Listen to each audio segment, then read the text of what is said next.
Cool. So let's get going. Good afternoon. I'm the chair of the Community Development Committee for the Metropolitan Council, Robert Lilligren. This is Tuesday, September 7th, a regularly scheduled Community Development Committee meeting.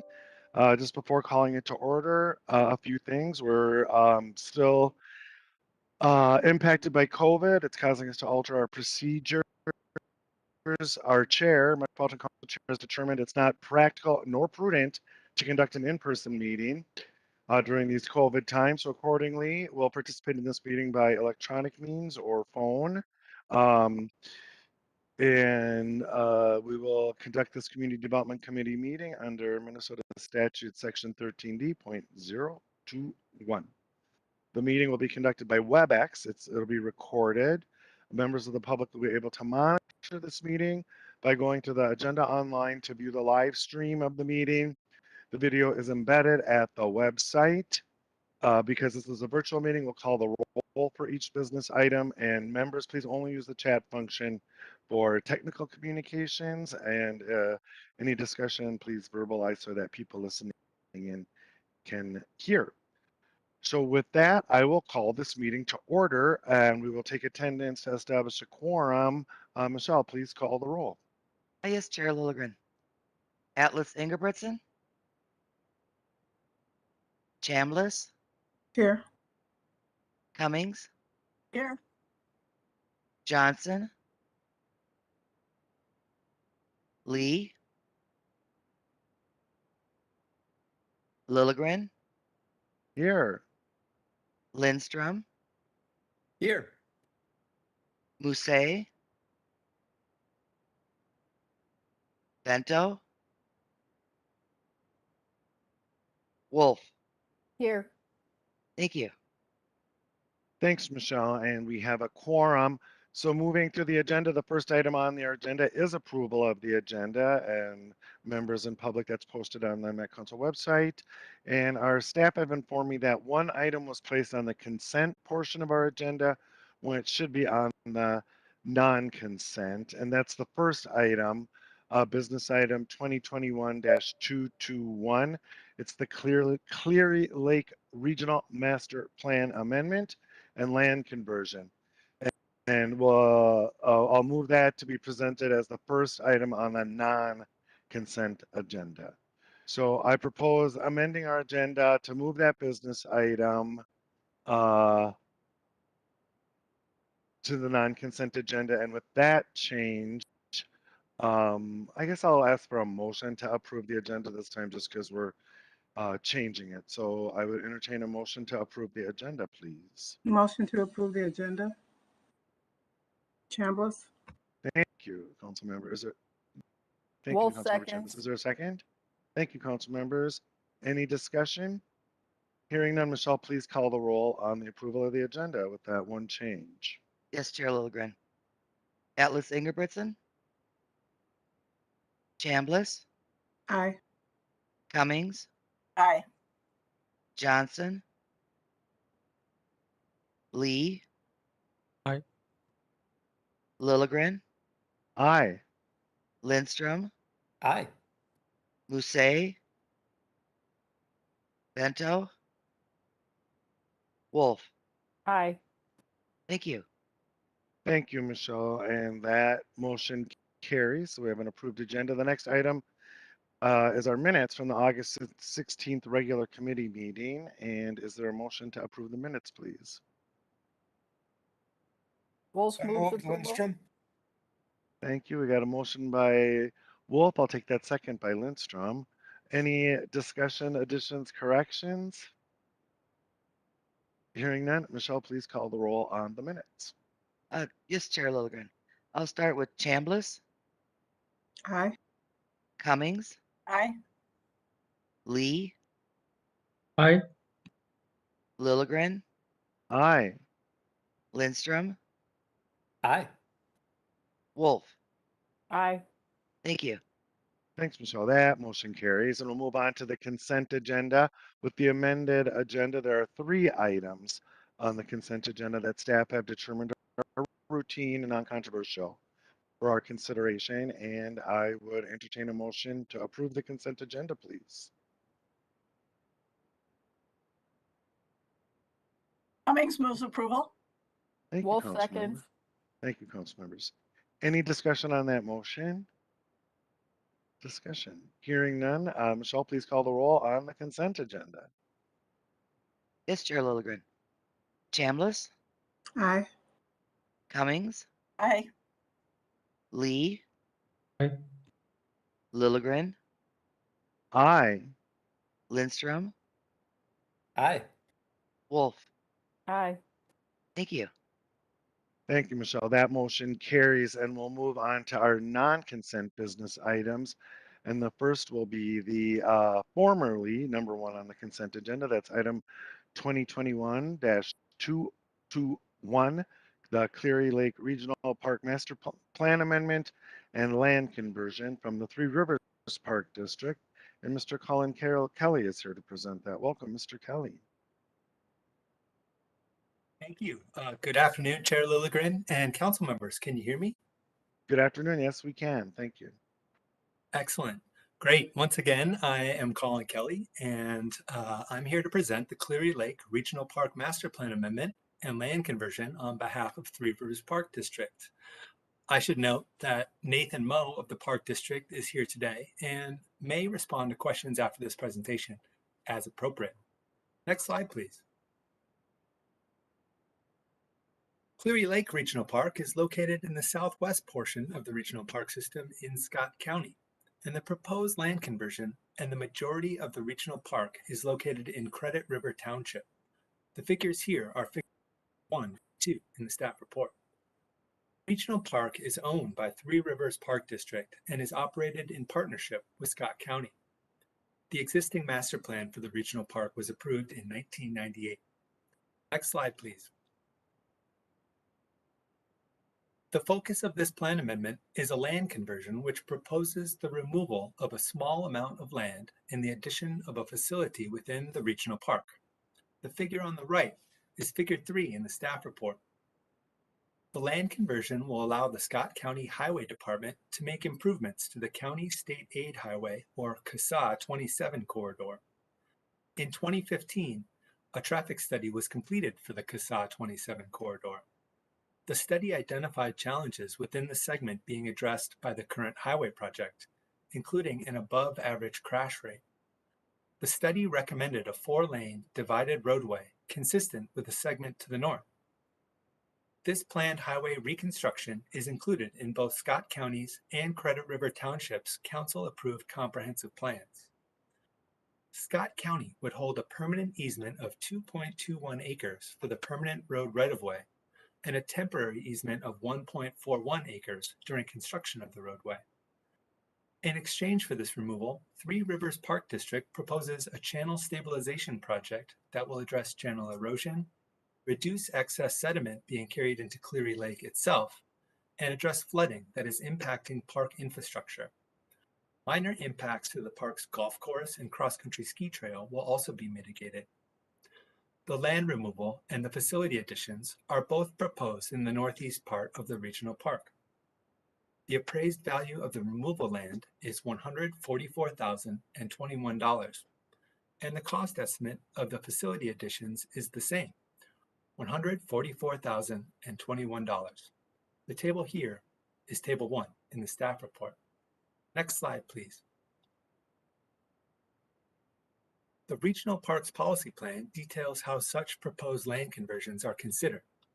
Chapter 6, System Protection, Strategy 2, Conversions, states that, quote, lands in the regional park system will only be converted to other uses if approved by the Metropolitan Council through an equally valuable land or facility exchange. Further, the Council will consider conversion to other uses only if the conversion will not harm the regional park system. To determine whether the regional park system lands may be exchanged for other land or facilities, the Regional Parks Policy Plan requires consideration of criteria relative to both the existing park system unit and the alternative use. This slide focuses on the existing park unit and the proposed land removal. The plan amendment states that the land removal will not impact the ability of the regional park to continue to meet council standards for a regional park. These standards are outlined in Chapter 4, Strategy 1 of the Regional Parks Policy Plan. The sliver of land required for the road right-of-way project will have minimal impact to park facilities, including the Cleary Loop Trail and a cross-country ski trail. Some early successional trees will need to be removed as well. In each of these instances, however, the recreation facilities will be made whole and replanting of trees will occur to screen park users from the roadway. Next slide, please. Chapter 6, Strategy 2 also requires consideration of criteria relative to the alternative use. In this case, we're talking about an equally valuable facility where natural resource benefits are increased as a result of that exchange.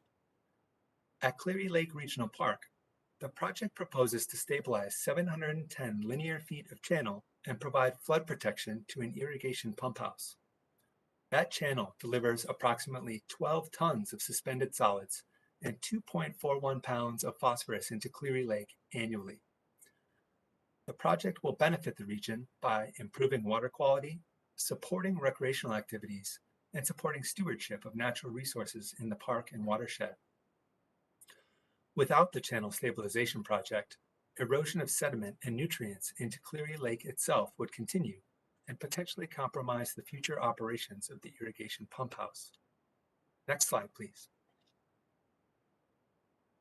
The Cleary Lake Regional Park Master Plan Amendment and land conversion is consistent with the requirements of the Regional Parks Policy Plan, particularly Chapter 6, Strategy 2, and Chapter 4, Strategy 1, along with other council policies such as those in Thrive MSP 2040. Next slide, please. The proposed action before you then is that the Metropolitan Council approve the Cleary Lake Regional Park Master Plan Amendment and land conversion, and approve the permanent release of the restrictive covenant on 2.21 acres of land and the temporary release of the restrictive covenant on 1.41 acres of land within Cleary Lake Regional Park, a total of 3.62 acres, in exchange for a channel stabilization project within Cleary Lake Regional Park. I should note that the Metropolitan Parks and Open Space Commission voted 6-3 to approve the proposed actions at its meeting last Thursday. And with that, I will stand for any comments or questions you may have and remind you that Three Rivers Park District staff is on hand as well. Thank you. Yeah, thank you, Mr. Kelly, and thanks to our guests from Three Rivers Park District for being here. And committee members, it was because of the somewhat split vote in front of MPOS that this was shifted from the consent agenda onto the non-consent agenda. Welcome, Councilmember Bento. We see that you're here. Thanks for putting the note in the chat. Any questions on the staff report? Councilmember Cummings. Thank you, Mr. Chair. I'm wondering if you can outline for us a little bit of what the concerns and objections were from the three who voted no on the MPOS committee. Thank you. Mr. Kelly, is that something you can provide us? I could certainly give it a start, Chair Lilligren and Councilmember Cummings. Of course, some of the summary of comments was detailed in our commission report. One of the concerns raised was that this is sort of a new concept of facility, this natural resource restoration or enhancement project being proposed by Three Rivers Park District. And so it's that was, I think, part of the concern one of the commissioners raised. Another of the concerns raised was around the potential input of roadway inputs, if you will, chlorides, for example, that might be used on roadways to de-ice or make travel safer in the winter, for example, and the proximity of the expanded roadway and the regional park. And a third concern that was raised was around any removal of regional parkland from the system being something seen as a negative by one of our commissioners.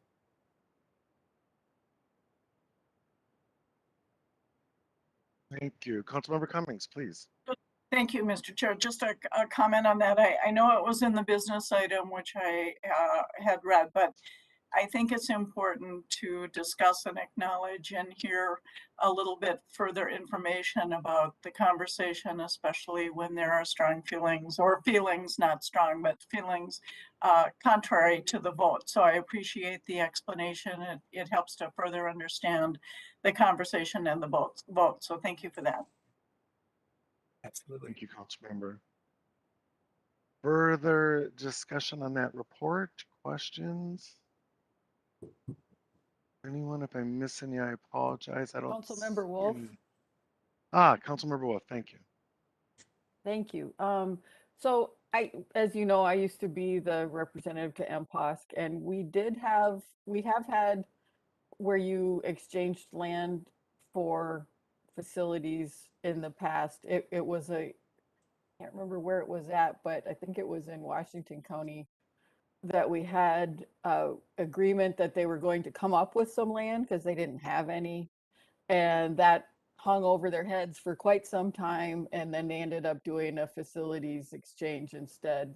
So it's not the first time that we've traded land for a facility. It's just eliminating the uncertainty in the meantime of what that would go for. And we've certainly taken land out of the edges of regional parks for other highway projects and changed for other land. And I've been at Cleary Lake, walked my dog around the lake. The area that they're going to be acquiring is certainly nothing pristine. It's right next to a road. And the road project actually includes better access, trail access for people to get to the park. So the road project is also a win in terms of getting people into the park easier. So I support this, and I hope that my colleagues will as well. Thank you, Councilmember Wolf, for that history and the insight on the action.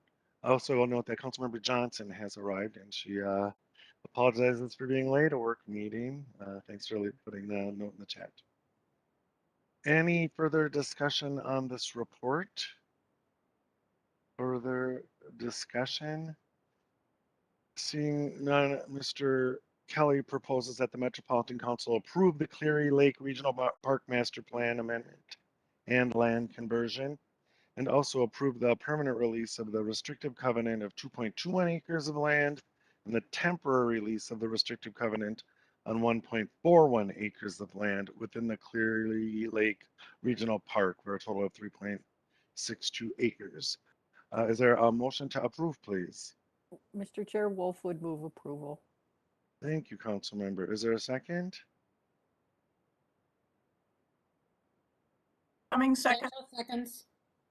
Thank you. I got a couple there. I think there was Cummings and Bento. Thanks, council members. Any discussion on the motion? Discussion. Hearing none, Michelle, please call the roll on the motion. Yes, Chair Lilligren. Chambliss, Aye. Cummings, Aye. Johnson, Aye. Lee, Aye. Lilligren, Aye. Lindstrom, Aye. Bento, Aye. Wolf. Aye. Thank you.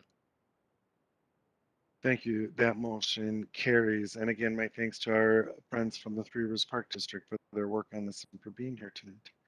We will move on the business non-consent business agenda now to item 2021-225. It's the City of Ham Lake 2040 Comprehensive Plan. And Mr. Wycheck is here to present. Welcome, Mr. Wycheck. Hello, Chair Lilligren and committee members. Thanks for having me. Hopefully you can hear me okay. Yes, we can. Great, thank you. As the chair mentioned, my name is Eric Wycheck. I'm the sector representative for District 9 in Anoka County within the local planning assistance work unit in the Community Development Division. I'd like the committee to know that we worked very closely with the City of Ham Lake on this plan, and RFC Engineering, which is located within the City of Ham Lake. They were responsible for a lot of the edits and drafting of the plan, so thank you to RFC Engineering. I have before you today the City of Ham Lake's 2040 Comprehensive Plan. Next slide, please.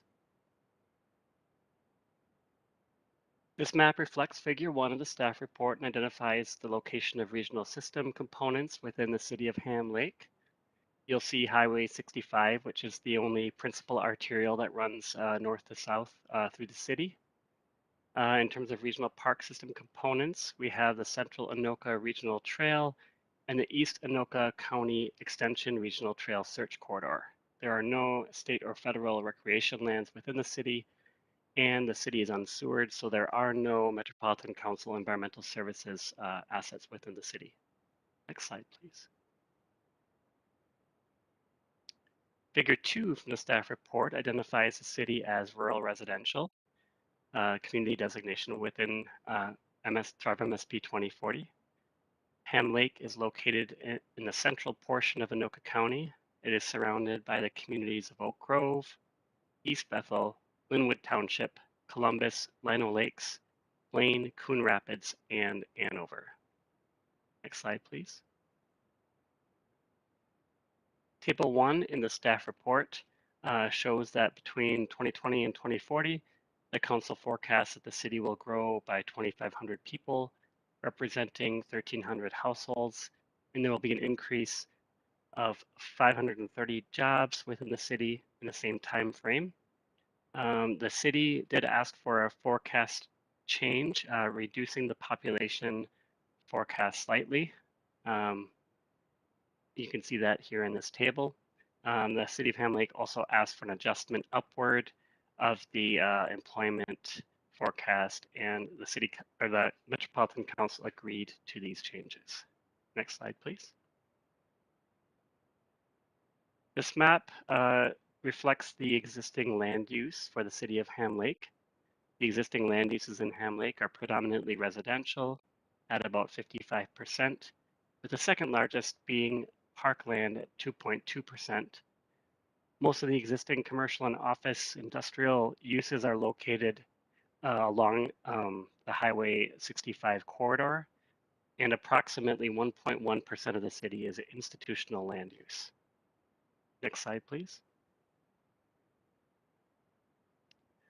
This map shows the future land use for the City of Ham Lake.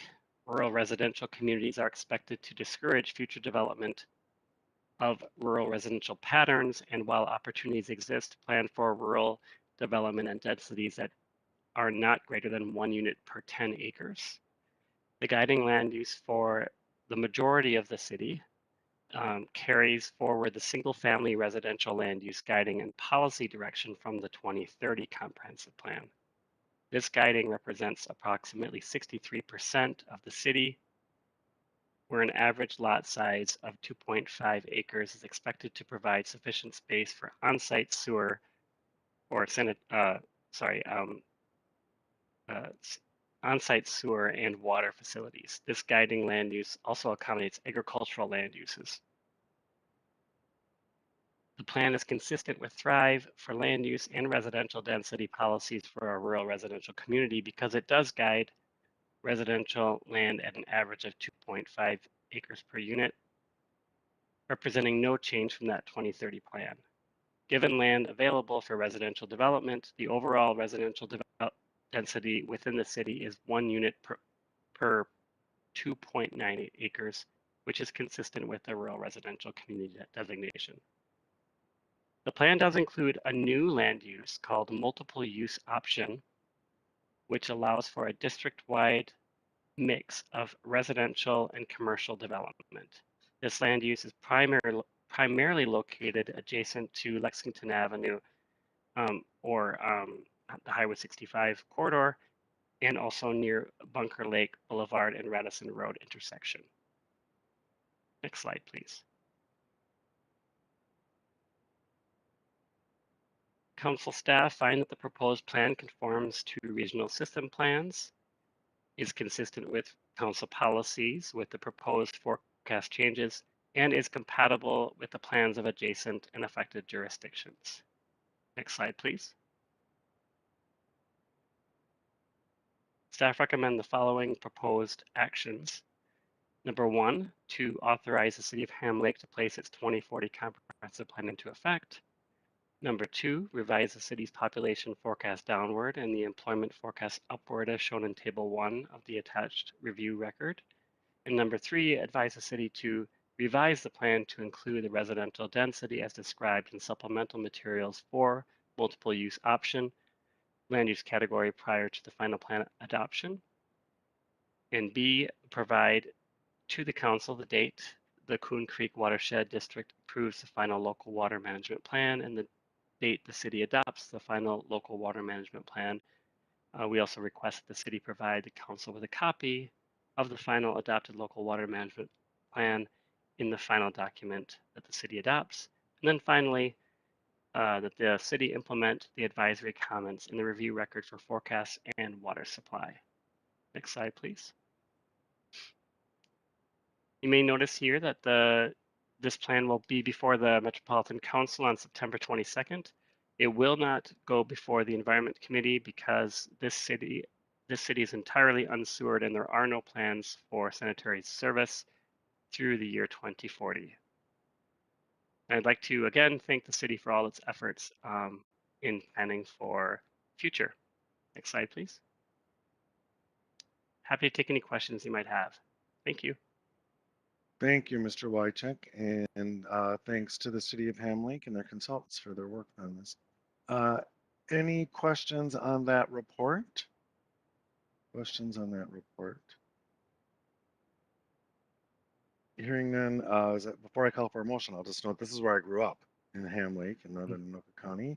So it's fun to see the growth. I think there were 1,000 people in what was then the village of Ham Lake, then the township, now the city of Ham Lake. So that's progress and growth. Mr. Wycheck has recommended a series of actions to authorize the 2040 comprehensive plan for the city of Ham Lake. And is there a motion to approve, please?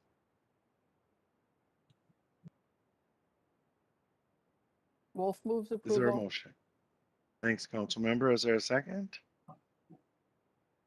Vento seconds. Thank you, Councilmember Bento. Any discussion on the motion? Discussion. Hearing none, Michelle, please call the roll. Yes, Chair Lilligren.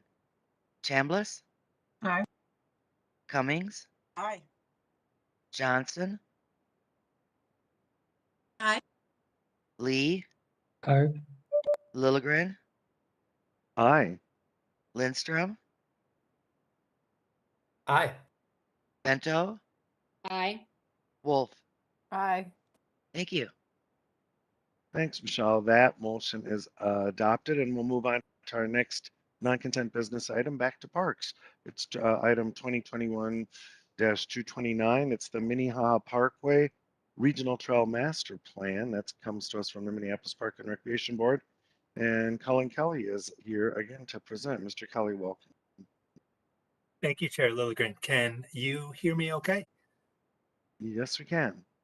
Excellent. Hello once again to all. It's good to be here. As was stated, I am Colin Kelly, Planning Analyst, and I'm now here to present the Minnehaha Parkway Regional Trail Master Plan on behalf of Minneapolis Park and Recreation Board, or MPRB for short. Next slide, please. Minnehaha Parkway is located near the center of the regional park system in Hennepin County and the city of Minneapolis. These are figures 1 and 2 in the staff report. Minnehaha Parkway is part of the Grand Round Scenic Byway and directly connects Minneapolis Chain of Lakes Regional Park to Nokomis Hiawatha and Minnehaha Regional Parks. Next slide, please. For planning purposes, the regional trail was broken down into 4 segments based on geography and the distinctive qualities of each section, with segment 1 to the west and segment 4 to the east. This is figure 3 in the staff report. I'll be going through each of these segments in just a few minutes. Next slide, please. The overall engagement goal for the project was to be as collaborative as possible with as many stakeholder groups as possible. The planning process included many different ways of gathering community input, including open houses, community events, web surveys, and creek tours with youth. Some of the specific feedback included separate trails for bikes and pedestrians, concern around invasive species along the creek, and improved path lighting throughout the trail corridor. A Community Advisory Committee, or CAC, made up of 19 community members, provided guidance and support for the plan as well. CAC members were intended to represent a mix of viewpoints that includes residents, park users, stakeholder groups, and others. A 45-day public comment period began in June of last year and wrapped up in August. After that, a public hearing was conducted, and the final plan was presented to the MPRB Board of Commissioners for approval in November. The trail plan was indeed approved by the MPRB Board on November 18, 2020. Next slide, please. The Regional Trail Corridor Plan was created through a joint effort between MPRB, Minnehaha Creek Watershed District, or MCWD, and relevant departments at the City of Minneapolis. Projects involving county roadways or transit service will require coordination with Hennepin County, Metro Transit, adjacent municipalities, and the Metropolitan Council. In order to be most efficient and effective within the Regional Trail Corridor and Parkway, MPRB, MCWD, and the City of Minneapolis established a Memorandum of Understanding, or MOU, in 2017. The MOU outlines how the agencies will work together to enhance the ecological and recreational opportunities of the creek corridor, reduce flooding, achieve regional pollutant load reductions, and other goals. Next slide, please. Through the Mapping Prejudice Project, we know that areas surrounding Minnehaha Creek had some of the highest levels of racial covenants when compared to other parts of the city. Contrasting diversity in other areas of the city, like in the Powderhorn and Phillips neighborhoods, reflect how these covenants have influenced generations of potential inequities over time. Just outside of the 2-mile service area, the plan noted there are more residents who report disabilities, and that those individuals tend to rely more on public transportation and non-motorized modes for transportation and recreation. Of the primary stakeholder groups identified, youth in other parts of the city and non-motorized trail users could be categorized as underserved. The main method for engaging with these youths was through creek tours. In general, the youths expressed frustration that there weren't many amenities that were relatable to them in the Regional Trail Corridor. The non-motorized trail user group quickly identified a number of high-conflict intersections in the planning process, which influenced the plan's recommendations. Overall, the Regional Trail Plan is the result of a robust public participation process that occurred at a variety of scales over the course of more than 2 years. The most prominent results of equitable engagement focus on accessibility and race and ethnicity. One key feature is the system of accessible canoe and kayak launches at 3 locations in the corridor. In addition, some of the new recreation facilities proposed specifically address youth frustration with a lack of relatable amenities. We'll talk more about those recreation facilities and more as we go through each trail segment over the next few minutes. Regardless of what MPRB is proposing, ongoing implementation of the plan will require continued engagement, and MPRB intends to reach beyond the trail corridor when engaging around detailed design projects. Next slide, please. Segment 1 is the westernmost section of the Regional Trail Corridor and is not bounded by the Parkway. It is unique in that it lacks paved trails for the majority of its length. The figure on the right is figure 4 in the staff report. Segment 1 includes 2 focus areas, Penn, Newton, Morgan in the center of the segment, and Lyndhurst on the eastern end. The plan for segment 1 is to improve wayfinding, promote access, and increase use of this segment. Entry points will be defined by signage, wayfinding kiosks, and trailhead amenities. New creek access points and a waterside picnic area are proposed as well. The trail plan also proposes daylighting and re-meandering the tributary from Lake Harriet in the Lyndhurst focus area. And, importantly, at Lyndhurst Park, a boundary change is proposed. The land to be added is wholly owned by MPRB. Local amenities within Lyndhurst Park would continue to be classified as local and excluded from the regional park system funding and visitor counts. Next slide, please. Segment 2 runs from Lyndhurst Park to 35W and is fully bounded by Minnehaha Parkway roads. It also includes one focus area, the Nicolette Hollow, or simply the Nicolette Focus Area, near the eastern end of the segment. The figure on the right is figure 5 in the staff report.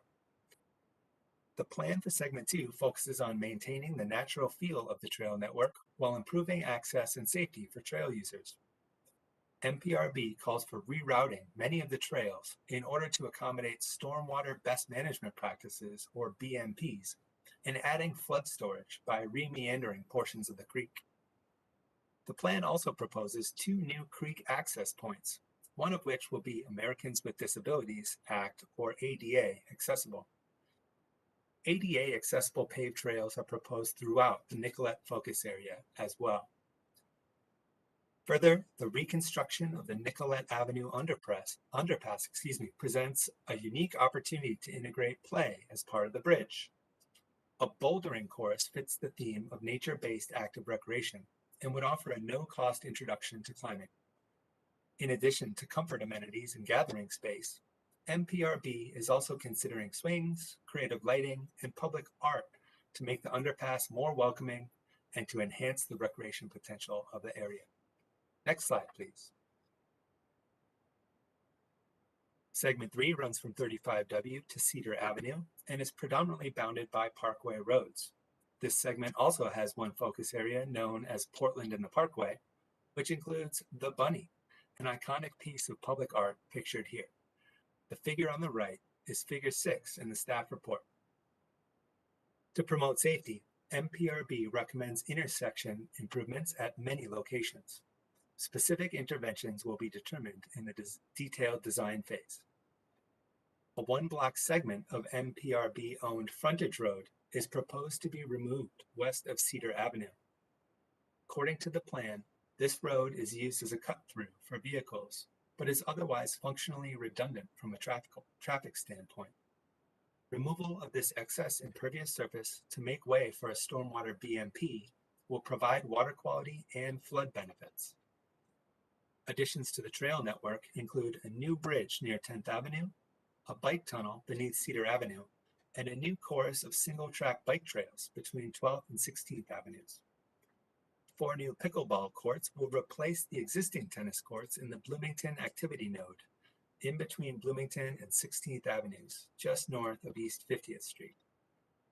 Back toward the western end of this segment, ADA accessible paved trails are proposed throughout the Portland and the Parkway focus area, as well as a revitalized area at the Bunny. Next slide, please. Segment 4 runs from the border of Nokomis-Hiawatha Regional Park at 28th Avenue to 39th Avenue South. In this segment, trails and parkway roads are largely separated. There are no focus areas in segment 4. The figure on the right is figure 7 in the staff report.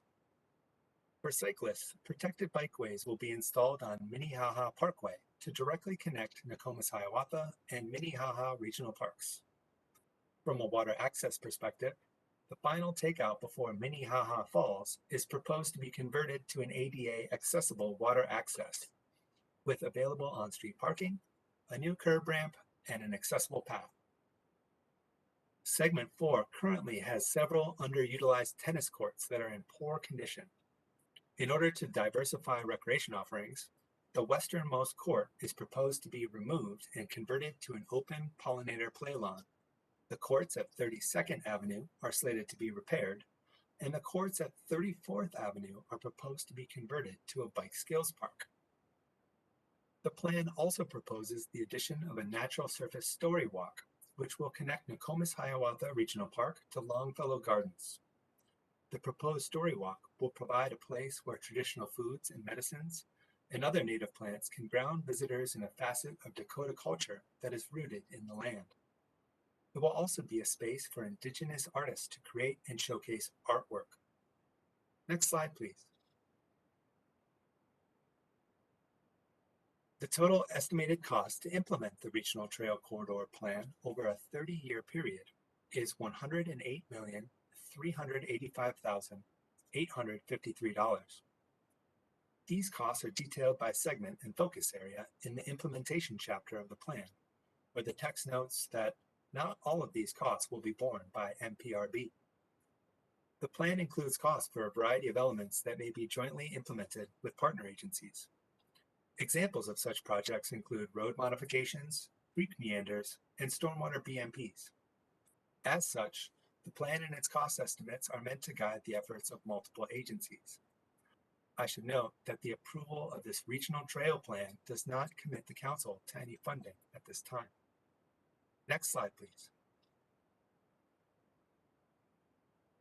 The Minnehaha Parkway Regional Trail Master Plan is consistent with the requirements of the 2040 Regional Parks Policy Plan, particularly Planning Strategy 1 and Recreation Activities and Facilities Strategies 1 to 3, along with other council policies like those in Thrive MSP 2040.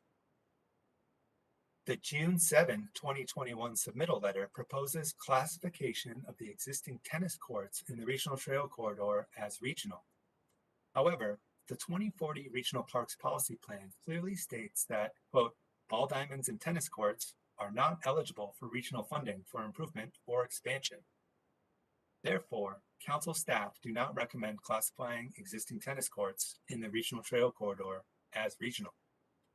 Next slide, please.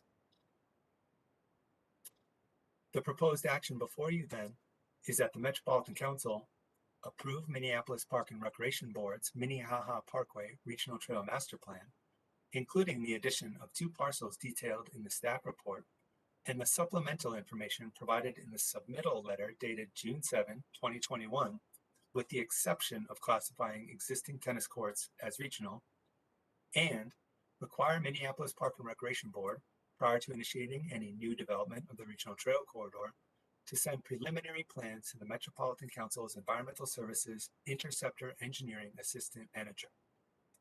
I should note that the Metropolitan Parks and Open Space Commission voted unanimously to approve the proposed actions at its meeting last Thursday. And with that, I will stand for any comments or questions you may have. Thanks. Thank you, Mr. Kelly, for the report and for your work on this, and to your entire team. And any questions on that report?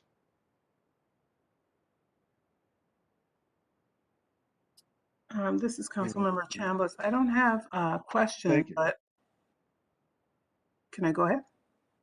Yeah, please, Councilmember Chambliss. Okay, I don't have a question, but I think it's a really good plan. I'm excited about the improvements and how the community came together and helped with the design.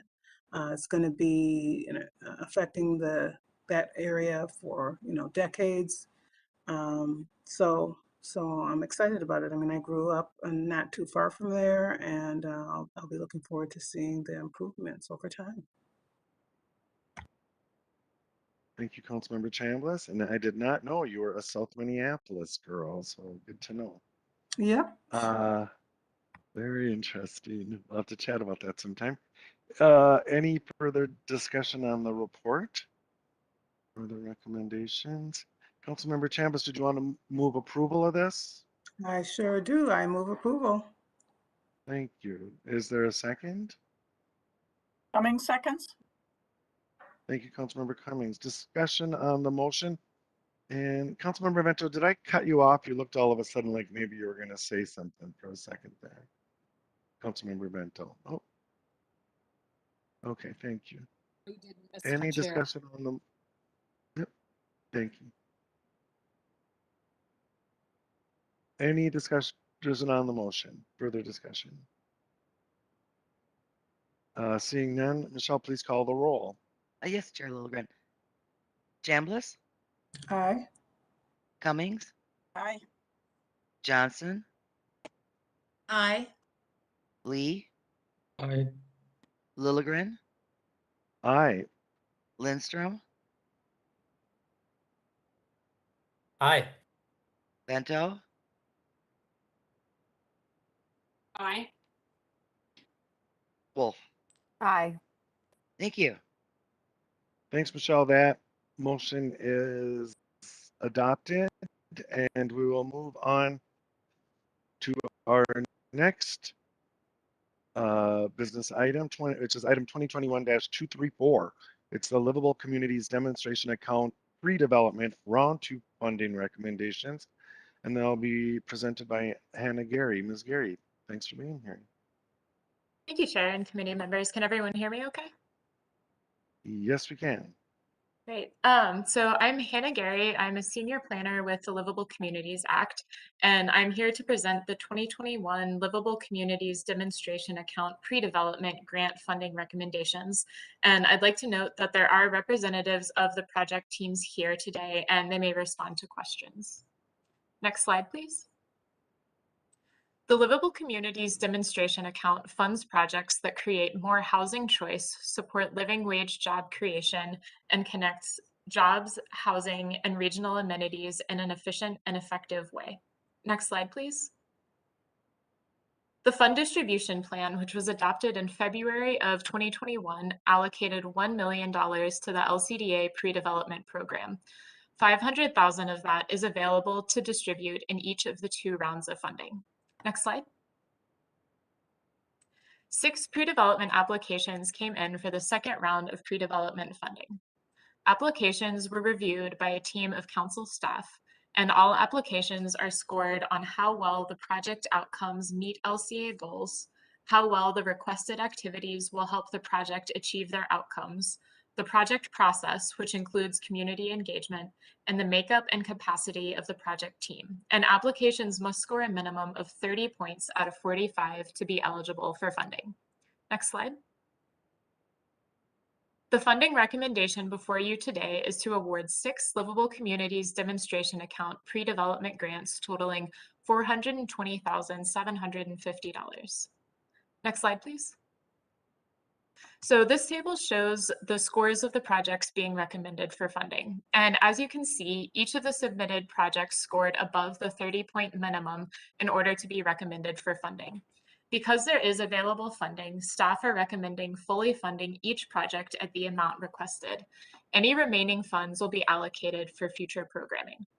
Next slide. I'll now give a brief overview of each of the projects being recommended for funding today.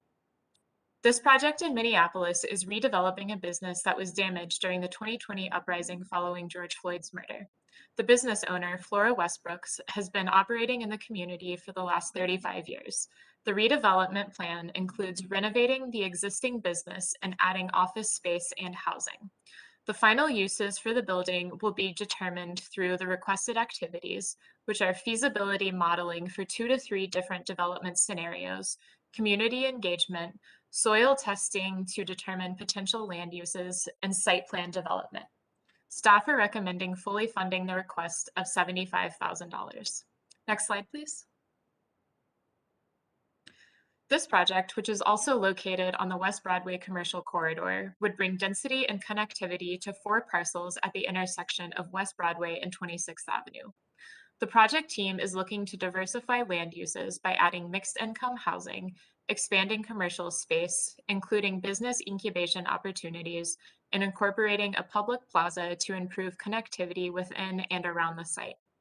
The pre-development award will support soil testing to determine potential land uses, developing site plans, feasibility studies for several development alternatives, community engagement, and passive building concept planning to improve the environmental sustainability of the project.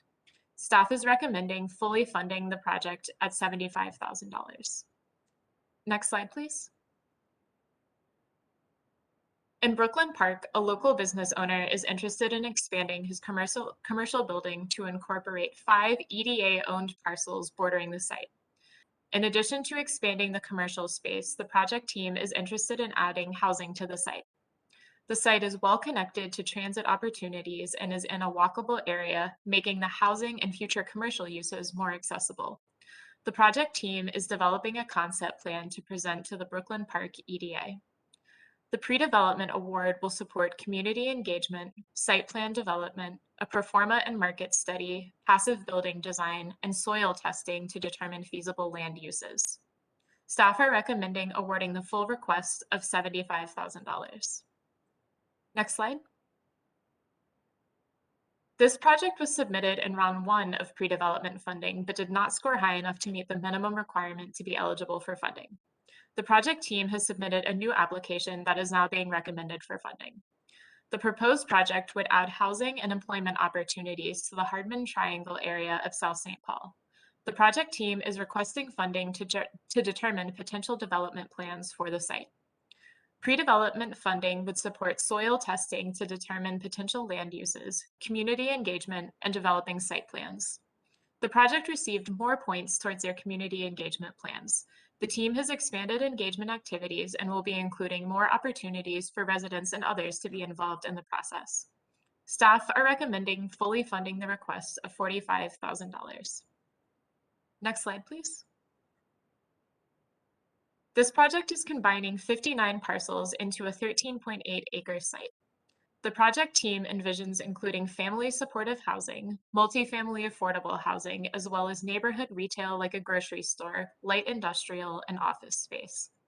With a large site, the project team would like to incorporate green space for community events, recreation areas, and/or community agriculture. Due to soil conditions, development on the site has been a challenge. The project team will be exploring more options for development by better understanding soil conditions. Pre-development funds would support soil testing to determine feasible land uses, development of a stormwater management plan, and passive building design. Staff are recommending fully funding the request of $75,750. Next slide, please. So finally, we're going back to Brooklyn Park. The villa's townhomes are currently owned by 4 different owners. The majority owner is interested in acquiring all of the townhomes to rehabilitate them and expand development onto a nearby vacant lot. The goal of the pre-development work is to determine potential development options for the site. The pre-development award would support site plan development, creating and operating pro forma, passive building design, and soil testing. Staff is recommending fully funding the request of $75,000. Next slide, please. So once again, the funding recommendation before you today is to award 6 Livable Communities Demonstration Account pre-development grants totaling $420,750. Next slide, please. Thank you for your time, and I'm happy to take any questions. Thank you, Ms. Hannah, for your presentation and your work. Questions on that report? Councilmember Lee. Thanks, Hannah. I had a question for the second Broadway site, 2415 to 2017. What is it meant by public space to enhance connectivity? And if that is something that is a trend or is popping up with other projects, or I was just curious what exactly that meant. Thank you, Chair, Councilmember Lee. Please go ahead. The projects that we have coming in are in very early stages. So the project team didn't detail specific design components that would be in the public space, but the idea was to have a public gathering space as part of the project that would be available for community events and would increase connectivity in that social realm of connectivity for having a place for people to come gather.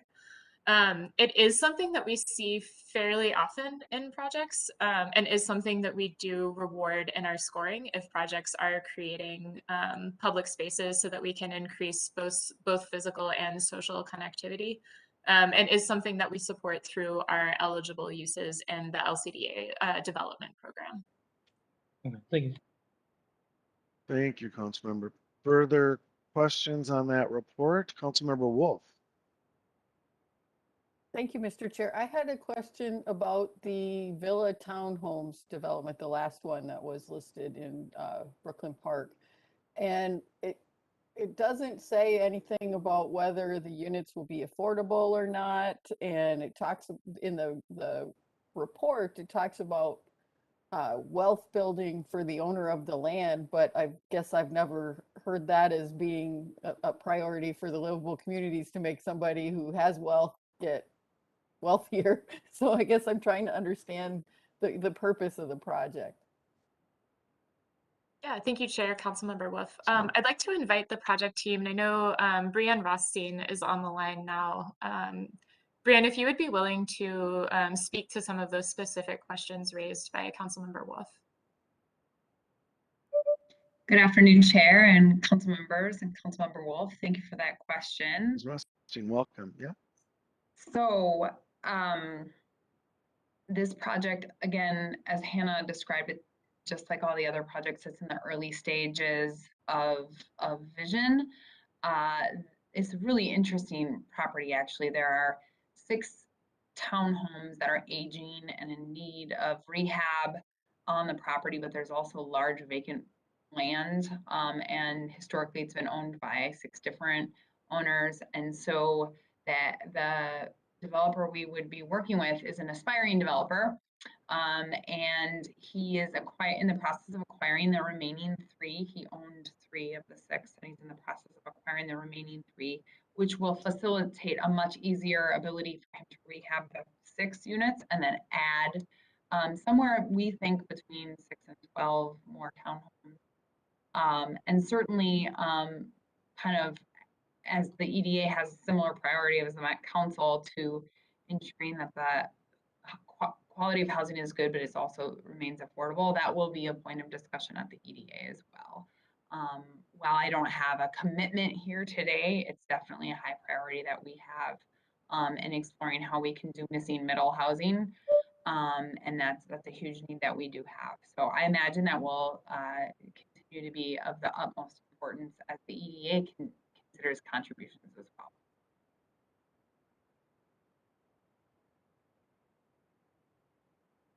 Thank you. Councilmember Wolf, anything further? No, Mr. Chair. Thank you. Thanks for your question. Further questions on that report? This is Councilmember Chambliss. Yeah, Councilmember Chambliss. Yeah, I'm really happy to see the development for Brooklyn Park in that area on Brooklyn Boulevard. Historically, there has not been a lot of redevelopment in that area. Many of the property owners had their properties, paid for, and there were very low vacancy rates. So not a whole lot of incentive for redevelopment too. So to see someone come forward and develop that area is very positive for the community. Thank you, Councilmember. Further questions or discussion on the report? Further questions or discussion? Hearing none, is there a motion to approve the staff recommendation awarding Livable Communities Demonstration Account Pre-Development Round 2 to the 6 projects? To approve by Chambliss. Thank you, Councilmember. Is there a second? Johnson seconds. Thank you, Councilmember Johnson. In further discussion on the motion? No, I just want to note, Councilmember Wolf, thanks for raising that question. I had noticed that in the staff report as well. It isn't something that you usually see. And it's just, I would just note that it's rare for a developer at this sort of size and stage to be able to access these kinds of public resources. And so I'm glad we're doing this. As some folks know, in an earlier life, I was a very small scale developer doing projects more around this size and scale. And it was very challenging. I guess I should actually say impossible to access public resources to do that kind of work. So I'm glad we're doing this. Seeing no further discussion, Michelle, please call the roll on the motion. Yes, Chair Lilligren. Chambliss, Aye. Cummings, Aye. Johnson, Aye. Lee, Aye. Lilligren, Aye. Lindstrom, Aye. Bento, Aye. Wolf. Aye. Thank you. Thank you, Michelle. That motion carries. We'll move on to our next business item, which is 2021-235. It's the Livable Communities Demonstration Account Transit-Oriented Development Pre-Development Round 2 Funding Recommendations. And Mr. Stephen Klimick is here to present. Welcome, Mr. Klimick. Thank you, Mr. Chair. Committee members, can everyone hear me clearly? Yes, we can. Great, thank you again. Good afternoon, Mr. Chair, committee members. My name is Stephen Klimek. I'm a senior planner with the Livable Communities Act, here to present the Round 2 2021 Livable Communities Demonstration Account Transit-Oriented Development, or LCDA TOD, pre-development grant funding recommendations. And note that there are representatives from each grant applicant in our call with us today. Next slide, please. The Livable Communities Demonstration Account funds projects that create more housing choice, support living wage job creation, and connect jobs, housing, and regional amenities in an effective and efficient way. Within that program, the LCDA TOD grants promote moderate to high density development projects that are located within walking distance of a major transit stop and typically include a mix of uses such as housing, jobs, restaurants, shops, and entertainment. Next slide, please. The fund distribution plan adopted in February of 2021 allocated $1 million to the LCDA TOD pre-development program. $500,000 is available to distribute in each of the 2 rounds of funding. Next slide. 4 LCDA TOD pre-development applications were received in round 2 of the pre-development program. Applications were reviewed by a team of council staff. Applications were scored on 4 categories: how well project outcomes meet LCA goals, how well the requested activities will help the project achieve its outcomes, the project process, and the makeup and capacity of the project team.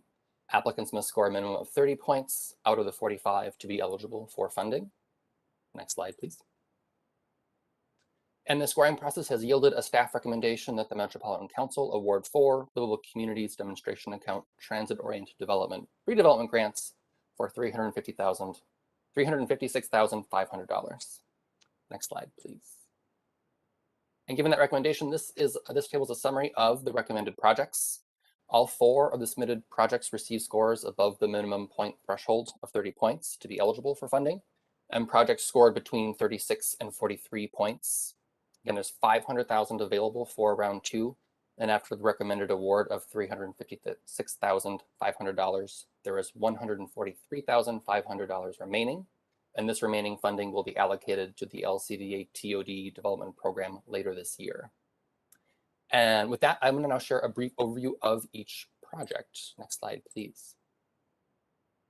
The City of Bloomington application is for the 98th Street Station project. The requested and recommended award is $150,000. This project was submitted in the first round of pre-development, but did not meet the minimum score, and city staff incorporated feedback into a new application in round 2. The 98th Street Station project seeks to transform multiple parcels currently land banked for a highway interchange. Redevelopment of the site may be able to support high-density mixed-use development that expands housing choice and provides job opportunities. And the grant uses are for a project study on alternate highway interchange concepts on the site and the resulting development potential. And the funding recommendation is toward the full request amount of $150,000.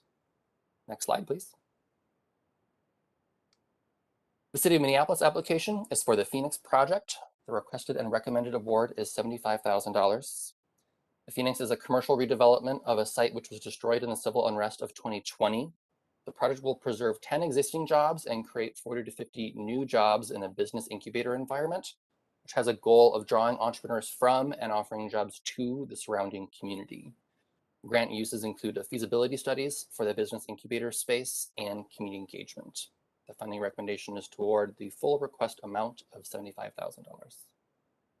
Next slide. One of 2 City of St. Paul applications is for 892 East 7th Street. The requested and recommended award is $75,000. 892 East 7th Street will be a mixed-use and sustainable development project with 100 units of affordable housing designed for grand families. will also include ground floor retail and entrepreneurial business incubator space with health and wellness oriented services available to the entire community. And grant uses include community engagement and design workshops for the project, feasibility studies for the mixed use component, and the development of site plan alternatives, as well as stormwater management planning, passive building concept planning to create sustainable outcomes, and soil testing. The funding recommendation is to award the full request amount of $75,000. Next slide, please. And the second City of St. Paul application is for the 652 Sherburne Avenue West project. The requested and recommended award is $56,500. 652 Sherburne is an affordable housing rehab project in a historically significant building. The project will use strategies for anti-displacement and social responsibility in development while preserving 6 family-sized units intended for future ownership by their current residents. And grant uses will include concept design planning for the rehab of the building and the project site, physical need assessment of the building, soil testing, and a historic review study, as well as community engagement and research on the future ownership models for the units. The funding recommendation is to award the full request amount of $56,500. Next slide, please. And in conclusion, the funding recommendation before you today is that the Metropolitan Council award 4 Livable Communities Demonstration Account Transit-Oriented Development Pre-Development Grants totaling $356,500. And with that, I'm happy to take any questions or comments. Thank you, Mr. Klimek, for your report. Questions on this report, Councilmember Cummings? Thank you, Mr. Chair. It's really more of a comment.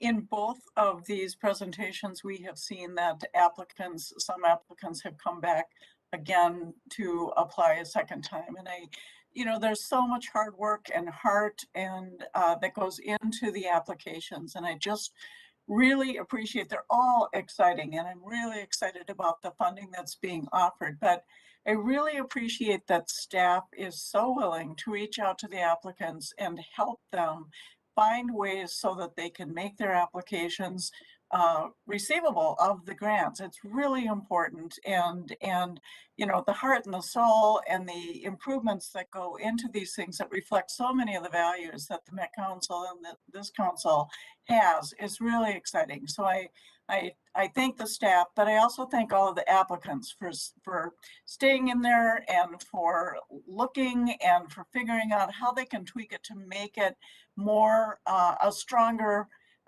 application for these grant funds. So thank you very much. These are very exciting opportunities. Thank you, Councilmember Well-Sad. Councilmember Lee, your hand is up, but I suspect it's up from the last item. That's correct, Chair. Sorry about that. Thank you. No sweat. Cool. Further questions on this report? Councilmember Chambliss, Yeah, please, Councilmember. I just wanted to also comment that it's really good to see a couple of new developers being able to utilize our pre-development funds and cut their teeth. Some of them may have had to go back. That's why it's nice to have a couple of rounds a year. So hopefully we'll see more of this to come. Thank you, Councilmember. Any further comments or questions on the report? Comments or questions on the report? Hearing none, Mr. Klimek has made a recommendation that we award 4 Livable Communities Demonstration Account Transit-Oriented Development Pre-Development Grants totaling $356,500. Is there a motion to approve that recommendation? Cummings moves approval. Thank you, Councilmember Cummings. Is there a second? Bento seconds. Thank you, Councilmember Bento. Discussion on the motion? Any discussion? Hearing none, Michelle, please call the roll on the motion. Oh, yes, Chair Lilligren. Chambliss, Aye. Cummings, Aye. Johnson, Aye. Lee, Aye. Lilligren, Aye. Lindstrom, Aye. Bento, Aye. Wolf. Aye. Thank you. Thanks, Michelle. That motion carries. And we will move on to, and I want to thank all the project team folks who were here tonight. I meant to do that on the last item too, so we appreciate your attendance and interest. Moving on to our final business item, our final item for this evening, it's item 2021-236. It's our annual Public Housing Agency Plan approval. Stephanie Paulson is here to present. Welcome, Ms. Paulson. Thank you, Chair Lilligren. Can you hear me okay? Yes, we can. Perfect. Thank you so much. Good evening, council members. My name is Stephanie Paulson. I'm the Assistant Director at Metro HRA. I'm here today with our 2022 Annual Public Housing Agency Plan. You have heard from me recently, and my colleague, Director Smith, went recently to do another informational presentation. So a lot of this information may be familiar to you already, but I think it's good to ground us in the conversation and to be able to answer any questions today that you may have. So next slide, please. As a reminder, this is an annual process. It's the Public Housing Agency Plan. HUD requires that we go through this process every year. This serves as a guide and informs HUD what we're planning to do, and then also the general public of our plans. Next slide, please. As another reminder, we have a PHA plan, the 5-year plan. We are currently, it's submitted every 5 years, and currently we have a plan from 2020 to 2024. This plan serves as long-range goals for meeting the needs of the families in our region. Next slide, please. And here today is the annual plan. We submit this every year. It provides strategies for meeting housing needs in this next coming year. And we communicate pieces of a plan that might have been updated or revised. Next slide, please. As a part of the PHA plan, our HCV admin plan is a key component of the PHA plan. HUD requires that this is kind of a policy document. It contains mandatory and discretionary policy, and it is available for public review when we go through this process. Next slide, please. The HCV plan has some general language and policy revisions. This year, it also has some targeted funding for program growth, foster youth to independence, and emergency housing vouchers, and project-based voucher offer and award criteria updates. Next slide, please. As a reminder, our foster youth to independence, this is a targeted funded program. It's families or referrals, would be given to Metro HRA through Public Child Welfare Agency. Eligible youth are between the ages of 18 and 24. We are currently in the process of working with Hennepin County and plan to expand that in the coming year. Next slide, please. Emergency housing vouchers. As a reminder, that came out of the American Rescue Plan. Metro HRA was awarded 218 emergency housing vouchers, as well as a handful of other local agencies. Eligible voucher recipients for this program must be homeless, at risk of homelessness, fleeing or attempting to flee domestic violence, or at risk of housing instability. We are partnering with all 3 local COCs, Hennepin, Ramsey, and SMAC. And just as a really awesome fun fact, we have received 8 referrals for this program in the last week or so, all from our SMAC partners so far, but we've been in touch with Hennepin and Ramsey, and they will be coming shortly as well. So just wanted to share that cool news that this program is moving forward. Next slide, please. And finally, the project-based vouchers. Current status, Metro HRA operates 6,872 housing choice vouchers. We are allowed to project-based up to 20% of those vouchers. We currently have 970 units tied to project-based vouchers, about 14%, in 55 developments in 33 communities. Next slide, please. Project-based voucher considerations. Staff consider a variety of variables each year when we're determining whether or not to offer PBVs. We look at overall voucher utilization. That's housing choice voucher utilization, current voucher turnover rates, so kind of our attrition rate, funding and budget, and then always working to balance those project-based voucher and waiting list admissions.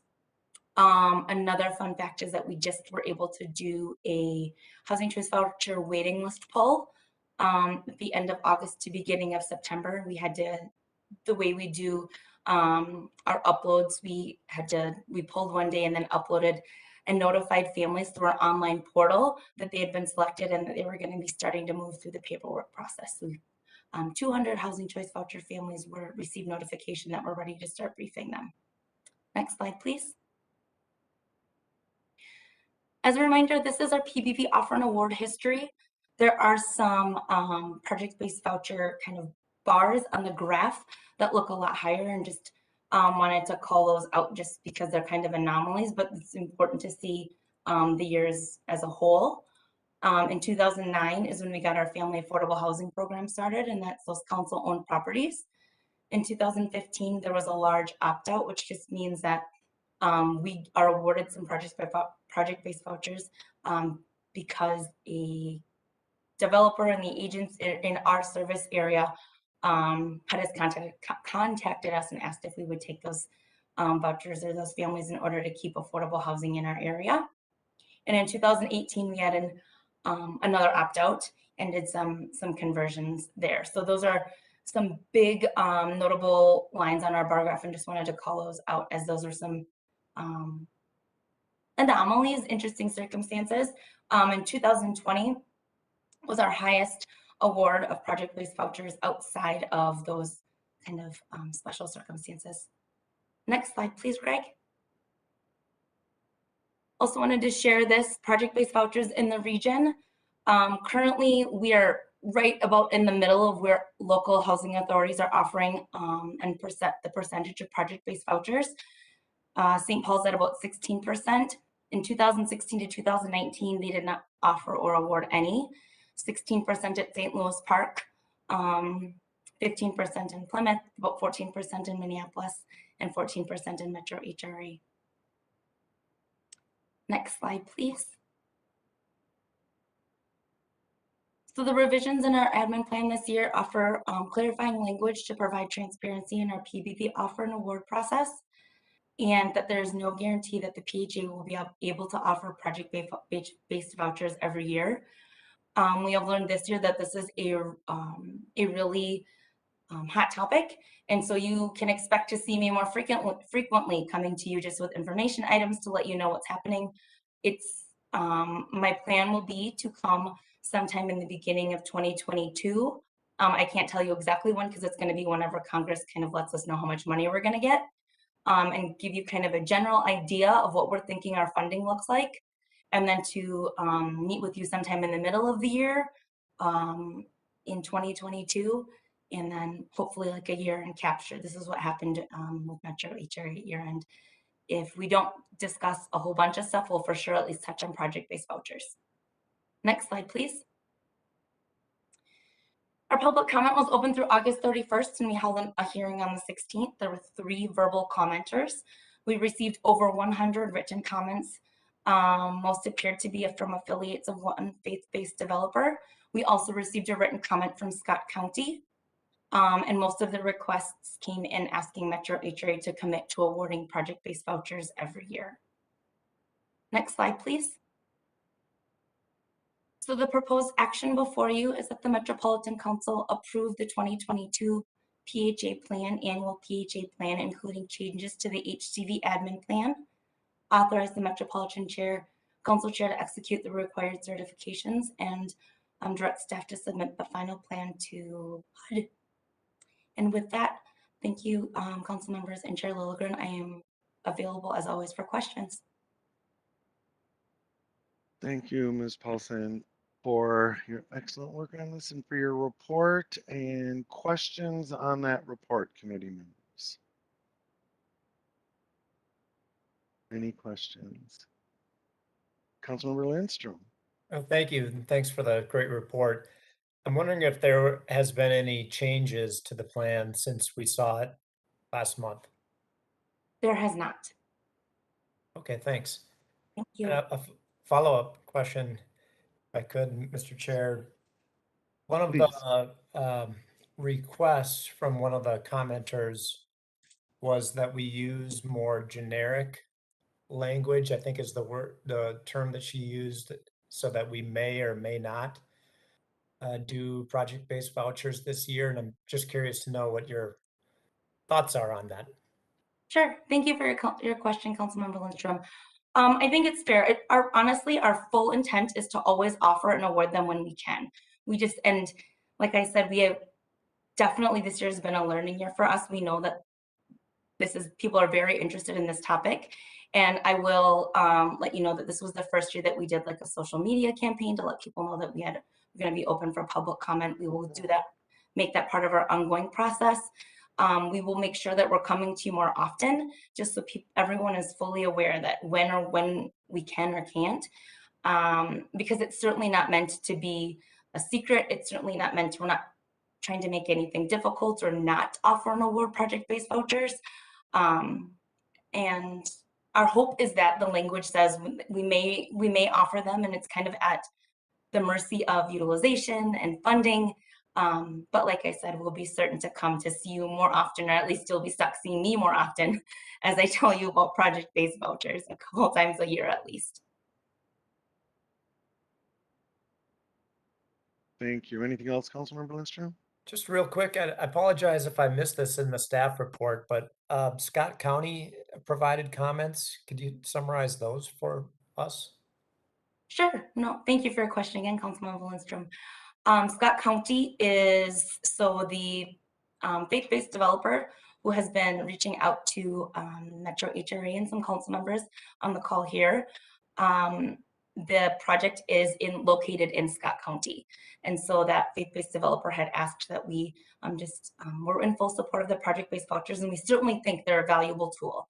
And we won't stop issuing them. We won't stop offering awarding. It's just we can't really, the purpose of the language this year was just to say that we'll do it when we can, but we can't guarantee it every year. Thank you. Well, thank you. Further discussion, Councilmember Chambliss. Yes, thank you for that presentation, Stephanie. And I appreciate all the public engagement that we had. I think we could have done even better and had more diverse engagement. And I'm hoping that as we meet more often to discuss these issues, we will have more 2- and 3-way and community conversations about how we can overcome some of the challenges and hopefully do so good with our demonstration accounts that we get more funding. Even as as we're meeting, there are new homeless encampments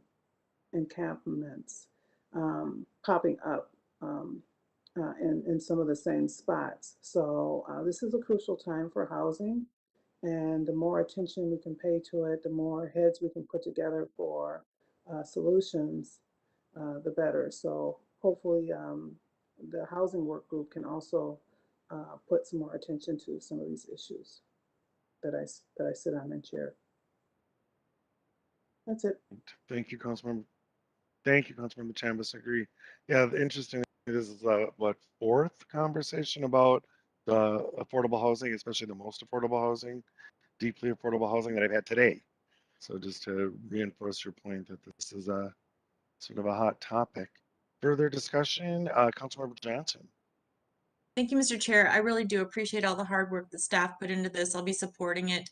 I want to just make the comment too that at our last meeting where we were discussing this, it is really great that staff did such a good job reaching out for community input. Boy, did we get it. Can we do a better job? Always. But also, I think as Councilmember Alice Ingebretson mentioned at our last meeting, we have an advisory board of people who are on the Housing Choice Voucher program that we can use as a sounding board and a group that can help us advise. And that, I think, came in handy. We've got some comments from that group. And I think that was something that, again, we asked for and staff put together that group since this council has been seated. So I'm really glad to see that. I'll also say that for those that from the faith-based group is Beacon Interfaith. And I want to applaud them for their comments and their organization around their comments. And while I think there may have been some thoughts that perhaps they're organized and some of the comments coming in was kind of copied and pasted, and maybe it wasn't the diverse community that we were hoping for, which clearly we want all voices, right? But I don't want it to come across that at some point that that's a less than comment, because they work so hard to organize, and they're, working across the region, and they are trying to give voice to people who may not have voice yet, who are waiting for housing. And they're just so deeply committed to this that I really want to honor the efforts that they put in, along with all the other developers. It's just, no pun intended, but it is the work of God to try to get into this arena and find solutions. So whether people were submitting comments that were original or submitting comments that were kind of, form letterish, that is not unheard of. People sometimes feel uncomfortable trying to have their voice heard, and may take some pointers on, some of the things that they want to communicate from the group that they belong to. So all in all, I again am proud to support this, and appreciate everybody who commented. And I think going forward, we'll find our way through this, and I'm really thrilled to hear that we've been able to moving people off the waiting list. So that's great news. Thanks for sharing that, because that's all we're trying to do. Every single person in this game right now is trying to get people into homes. So I just appreciate everybody's voice. And I, again, extend my thanks to the council for the extra process. And Mr. Chair, your extra process that you gave to this, I think was super important and really helped everybody feel like we're in it together. So my appreciation. Great, you're very welcome. Thanks for the comments, Councilmember Johnson. And I'm not seeing any other hands up. Anyone? Ms. Paulson, I see Ms. Smith is here as well. Just really extra thanks to you and your team for the work, for engaging with this committee, for engaging with the council, engaging with the community in the way you have, always improving our processes, improving our community engagement. And I think one of the reasons there isn't so much conversation tonight is because of the advanced work that you all did. So thanks for that. And seeing no further discussion, Councilmember Johnson, or I'd seek a motion to approve this, please. A motion to approve? Johnson will, unless Just a reminder of the. I could always defer to Thank Councilmember Chambliss if she wanted to be the maker of the motion. Yes, I will Okay. make a motion to approve it. Thank you. And that's to approve the 2022 annual Public Housing Agency Plan and other related actions. And is there a second? Johnson seconds. Thank you, council members. Any discussion on the motion? Further discussion? Seeing none, Michelle, please call the roll. Yes, Chair Lilligren. Chambliss, Aye. Cummings, Aye. Johnson, Aye. Lee, Aye. Lilligren, Aye. Lindstrom, Aye. Bento, Aye. Wolf. Aye. Thank you. Yeah, thanks, Michelle. That motion carries. And we come to the end of our agenda. Director Barajas, Michelle, anything else for us? Oh, I see Councilmember Bento is requesting the floor. Councilmember Bento. I'm sorry, Mr. Chair. Go ahead with Michelle and Director Barajas. I'll follow them. Michelle doesn't have Okay, my anything. guess is, yeah, thanks. Lisa, anything for us? Nothing to report I'm today, guessing thank you. it's a no. Thank you. Councilmember Bento. I'm not sure if this is something that the working group should be addressing, Mr. Chair, or if perhaps it would be best for the committee of the whole, but if neither of those groups are appropriate, I'd like us at some point as a committee to have a conversation, and this is kind of looking forward, but given the news of the last several weeks and months with regard to severe storms in Louisiana and New Jersey and New York, as well as the impact of COVID, the fires on the West Coast, whether it be a pandemic or climate change related issue. I keep thinking about how in so many instances it's the people who are most in need who are struggling as a result of these events.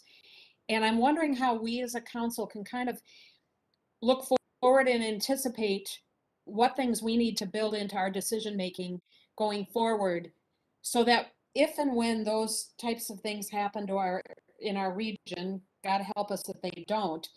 But when they do, that we have started thinking about it, started preparing, started trying to find possibilities in terms of addressing it. It's one of those things that can keep me up at night, and I don't need those. So I want to put it on all of us. Thank you. Yeah, thanks, council member. And I see that Director Barajas has come on camera. I thought perhaps Councilmember Lindstrom might have something to add as well. But Director Barajas, did you wanna weigh in? Sure. Thank you, Mr. Chair. I would just note that for your own peace of mind, I do want you to know that the council and all of our divisions does have a continuity of operations plan.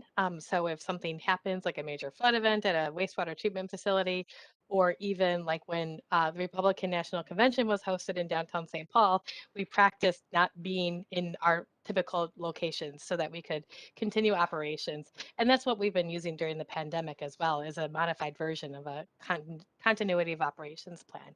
And I'm sure that Councilmember Lindstrom will go this way with climate action planning, but I won't steal his thunder. But that certainly is at the heart of that work, as well as being prepared for both chronic shocks, chronic stresses to our system, as well as shocks to the system, or big major events as well. Thanks. Councilmember Lindstrom, did you want to add? Just only that we're in the final stages of putting together our climate work group, which Councilmember Vento is on, and so or will be on. So I'm counting on you, Councilmember Vento, to bring this up again when we have those discussions in the near future. Councilmember Vento. Yep, Councilmember Thanks, Vento. Mr. Chair. Thank you, Director Barajas and Environment Committee Chair Lindstrom. I just want to add that I think the continuity of service is really important. I also think that the forward thinking of us, and maybe this goes back to the Livable Communities Act, but when, or even working with developers, what strategies can we employ that will help mitigate the impact on families that are living in these residences? What can we do? And I don't know what the answers are, and I'm not even sure there's the necessity of having the conversation now, but I wanted to raise it because the stories out of the South, the West, the East are so tragic. And at least in a couple of instances, you could almost see them coming. And I hate to say that because it sounds like I'm laying blame, and I'm not. It's just the lives we live in a country that has a lot for a few people and not enough for too many. So whatever we can do to kind of plug some of this in, whether it be the pandemic or climate change, to our thinking, into the formula, if you will. Thanks. Yeah, thanks, Councilmember Bento, for raising this, and thanks, Director Barajas, Councilmember Lindstrom, for the follow-up. I look forward to seeing the work of the Climate Action Plan group coming forward. And I will note, Councilmember Bento, that maybe 6-7 years ago, at least in my world, there was a really elevated awareness of the disparate impacts of climate change on different communities. And there was really deliberate efforts to engage our core city communities, our communities of color, our lower wealth communities, acknowledging that that climate change was going to impact those communities more. And that was not that long ago. And just to see with the acceleration of climate change and the kind of catastrophic events we're seeing, they're correct. Impacts are felt in a disparate way. So I'm glad that will be one of the lenses that we do our through which we do our climate action plan. Cool. Anything else? All right. Seeing no further business before this committee, we're adjourned. Good night, everyone. Enjoy this beautiful night. I hope you enjoy it as much as I am. Take care, everybody.